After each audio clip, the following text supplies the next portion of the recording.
మీ ఎలాంటి వ్యాపార ప్రకటనలకైనా వెంటనే మా ఛానల్ సంప్రదించండి. ఓం నమ శివాయ నమ. జయ కొండదేవత మహాశక్తి మహాదుర్గా మహాకాళి మహామాత. ఓం శ్రీ మాత్రే నమ. జయ కొండదేవతాయ నమ. ప్రజలందరికీ నమస్కారము. 2025 సెప్టెంబర్ నెల సింహరాశి ఫలితాలు. ఈ సింహరాశిలో ఉండవలసిన వాళ్ళందరికీ ధనప్రాప్తి యోగం, లక్ష్మీ కటాక్ష యోగం, స్థానయోగం. స్థానయోగం అనగా ఇల్లు. మరి ఇలా పేరు బలంలో పేరైన ఇల్లు కానీ, పేరైన ఆఫీసు కానీ, పేరైన బిజినెస్ కానీ, పేరైన డిపార్ట్మెంట్ కానీ చేయాల్సింది కూడా ఇలా జాతక యోగంలో అనేది చాలా వరకే కనబడుతుంది. మరి ఈ సింహరాశిలో ఉండవలసిన వాళ్ళకి ముఖ్యంగా మాట తీరు బాగుండాలి. మాట తీరు బాగలేకపోతే చిక్కుల్లో పడే అవకాశాలు కొన్ని ఉంటాయి. మాటే మంత్రం, మాటే వేదం, మాటే విధానం. కాబట్టి మాటలోనే మధురం ఉంది. కాబట్టి మీరు మాట్లాడాల్సిన ఎదుటి మనిషితో మాట్లాడాలనుకున్నప్పుడు, ఎదుటి మనిషితో మాట్లాడేటప్పుడు అతి జాగ్రత్తలు మీరు ఎక్కువగా పాటించండి. ఈడు మనవోడేలే ఏం కాదులే అనుకొని మీరు ఏ మాట అంటే ఆ మాట మీ నోటుకుంటూ వచ్చిందనుకోండి, ఆ పాయింట్ని పట్టేస్తాడు. దానివల్ల మనకి గిట్టని మానవుల దగ్గర పోయి ఆ విషయాన్ని చెప్పేస్తుంటారు. దానివల్ల మనకి కొంత ఇబ్బందికరమైన సమస్యలు కొన్ని ఏర్పడతాయి. ఆరోగ్య సమస్యలు, కడుపు మంట, గ్యాస్ ట్రబుల్ మరియు కిడ్నీ సమస్యలు లాంటి వచ్చే సిచ్యువేషన్లు కూడా కొన్ని కనబడుతున్నాయి. ఆరోగ్య విశేషాల్లో చాలా వరకు జాగ్రత్త పడాల్సిన యోగం అనేది మీకు కనబడుతుంది. మరి మీకు ప్రయాణం చేయాల్సింది కూడా అభివృద్ధిగా ఉండాల్సిన యోగం కూడా ఉంది. మరి మీ జాతక యోగాన్ని బట్టి చూసుకుంటే మీరు ఓపికతో పట్టుదలతో ఖచ్చితంగా పని చేస్తే మీకు మంచి శుభ ఫలితాలు ఉన్నాయి. మరి పెట్టుబడులు చాలా జాగ్రత్తగా పెట్టాలి. పెట్టే రూపాయి కూడా ఇది ఎంతవరకు మంచో ఎంతవరకు చెడ్డో అనేది మనం తెలుసుకొని పెట్టాలి. మరి భార్యాభర్తల మధ్య సికాకులు ఎక్కువగా కనబడుతున్నాయి. అధిక ఖర్చులు ఎక్కువగా ఉన్నాయి. భూమి, అదృష్టము, జీవితము, లలాటకము, యోగము. చేయాల్సిన పనులు, భూమికి సంబంధించిన వ్యవసాయం సంబంధించిన పనులు, దాంట్లో కొంత జాగ్రత్త పడాలి. జాగ్రత్త పడకోకుండా ఉండేటికైతే దాంట్లో మనకి ఎదురుగా కొంత ఇబ్బందులు కలిగే మార్గాలు కూడా కొన్ని కనబడుతున్నాయి. మరి విద్యార్థులకి మంచి ఫలితాలు రాబోతున్నాయి. మంచి ర్యాంకులు, కాలేజీల్లో మంచి సీట్లు వచ్చే అవకాశాలు కొన్ని కనబడుతున్నాయి. వివాహములు, పెళ్ళిళ్ళు, గృహప్రవేశాలు, శుభవార్తలు మీరు వింటారు తప్పకుండా. మరి ప్రేమ విజయం అనేది మీ జాతక యోగంలో చాలా వరకు కనబడుతుంది. ధనప్రాప్తి యోగం చాలా వరకు ఉంది. అధిక ఖర్చులు ఎక్కువగా ఉన్నాయి. మరి ఈ సింహరాశి వాళ్ళు ఏ విషయంలోనైనా కూడా వెనకాడకుండా ముందడుగు వేస్తుంటారు.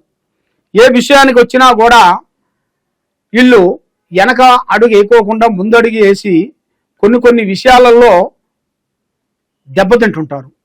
మరి ఎందువల్ల అలా జరుగుతుంటుంది ఏమిటి అని చాలామందికి చాలా సందేహాలు అనేది చాలా వరకు ఉన్నాయి. కాబట్టి మీ జాతకాన్ని బట్టి, యోగాన్ని బట్టి, పూజని బట్టి చూసుకుంటే మీ మీద ఉండాల్సిన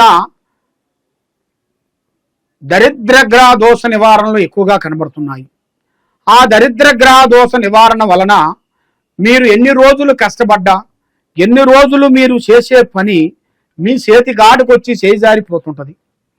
ఎవరో నమ్మినా కూడా, నమ్మిన వాళ్ళ నుంచి కూడా ఎన్నో సమస్యలు కొన్ని రాబోతున్నాయి. సికాకులు, చిక్కులు, ఇబ్బందులు కొన్ని కనబడుతున్నాయి. మరి లక్ష్మి అనేది మీ చేతులు అనేది పెద్దగా నిలబడతలేదు. మరి మీ చేతుకుంటా ఎదుటి వాడికి డైరెక్షన్ చెప్పారనుకోండి, వాడికి 100% సక్సెస్ అవుతుంటుంది. నువ్వు ఏ పని చెప్పినా, ఏ వ్యాపారం, ఏ బిజినెస్, ఏ డైరెక్షన్ ఇచ్చినా కూడా 100% వాళ్ళకి సక్సెస్ అవుతుంటుంది. మరి మీకు ఏ కార్యక్రమం చేసినా కూడా చేతి కాడికి వస్తుంది, నోటికి అందుకోకుండా పోతుంది. మరి ఎందువల్ల అవుతుంది? ఈ సమస్యకి కారణం ఏమిటా అని మనసులో చాలా మందికి చాలా సందేహాలు చాలా వరకు ఉన్నాయి. కాబట్టి మీరు చేయాల్సింది శ్రీ అమ్మవారిని, దుర్గాదేవి అమ్మవారిని మీరు పూజించాలి. శ్రీ దుర్గాదేవి అమ్మవారిని మీరు పూజించినట్టుగైతే మీ ఇంట్లో ఉండాల్సిన అష్టకష్ట దరిద్ర దోష నివారణ అనేది పోతుంది, ఆరోగ్యాలు బాగుంటాయి, మనశ్శాంతి కలుగుతుంది, చేయాల్సిన కార్యక్రమాలు మీకు ముందుకు రావాల్సిన యోగం అనేది మీకు 100% అనేది కనబడుతుంది. కాబట్టి మీరు ఏ కార్యక్రమం చేసినా ఏ పని చేసినా కూడా ఇప్పుడు మీ టయాలు అనేది అంతా స్పీడుగా లేవు. మరి మీకన్నా చిన్నవాళ్ళు, అమాయకులు, దరిద్రులు, మీ దగ్గర డైరెక్షన్ తీసుకున్న వాళ్ళు కూడా ఇప్పుడు పెద్ద స్థాయిలో ఎదిగిపోయిన వాళ్ళు. మరి మీరు ఎంత పెద్దగా పోయిందేం లేదు, ఎంత కిందగా వచ్చిందేం లేదు. ఎంత చేసినా మీకు అదో విధంగా పైకి వచ్చింది లేదు, కిందికి వచ్చింది లేదు. మరి ఏది చేసినా కూడా ఏదో ఒక సమస్య మిమ్మల్ని కొంచెం వెంటాడుతుంది. మరి మీ జాతక యోగాన్ని పెట్టి చూసుకుంటే మీరు ఈ నెలలో 16వ తారీఖు నుంచి కొంత జాగ్రత్త పడాలి. అన్న కానీ, తమ్ముడు కానీ, భార్య కానీ, స్నేహితుడు కానీ, ఎవరైనా కానీ, మిత్రుడు అయినా కానీ మీ మనసులో ఉన్న విషయాల్ని వాళ్ళకి చెప్పొద్దండి. ఏ పనైనా కానీ పని అయిన తర్వాత చెప్పండి. పని కాకముందు ప్రాణం లాంటి స్నేహితుడు కానీ, మిత్రుడు కానీ, బంధువు కానీ ఎవరికైనా సరే చెప్పి చేయొద్దండి. పని అయిన తర్వాత చెప్పుకునేటికైతే మీకు ఆ భగవంతుడు దయ వల్ల మీకు మంచి టైము, మంచి విధానము, మంచి యోగము తప్పకుండా మీకు కలిగే యోగం అనేది మీ జాతక యోగంలో కనబడుతుంది. కాబట్టి మీరు ఆ అమ్మవారిని పూజించినట్టుకైతే మరి మీకన్నా లేని వాళ్ళు, ఆ రోజుకి భోజనం లేని వాళ్ళకి మీ చేతికుంటా వస్త్రాలు కానీ, భోజనం కానీ, మీరు తినే పదార్థాలు కానీ, మీరు వేసుకునే వస్తువులు కానీ, మీరు ధరించే దుస్తులు కానీ అవి మీరు తప్పకుండా దానం చేయండి. దానివల్ల మీకు మంచి యోగం కలుగుతుంది, మంచి మార్గం అనేది కలుగుతుంది. ఆ భగవంతుడు అనుగ్రహం వల్ల 10 మంది 10 విధానాలుగా సదాస్తు అన్నారనుకోండి, ఆ సదాస్తు దేవతలు మీ మీద అనుగ్రహిస్తారు తప్పకుండా.